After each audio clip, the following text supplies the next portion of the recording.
Is it true, though, that they, by and large, these startup companies are looking at more of a direct to consumer, vertically integrated model and really cutting out, in their mind, the need for dealerships and aftermarket distributors and repair centers?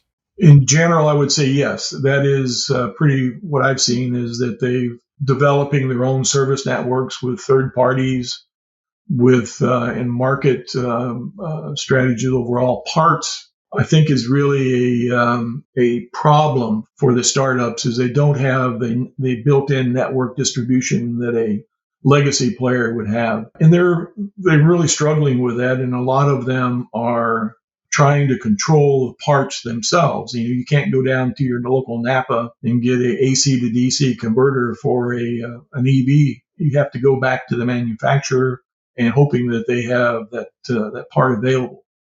One of the things that I am seeing with the startups, with especially the startups, is that their downtime is not very good for vehicles because if they have to wait on parts and other things. So again, I think the legacy players have some upside because they already have the network in place.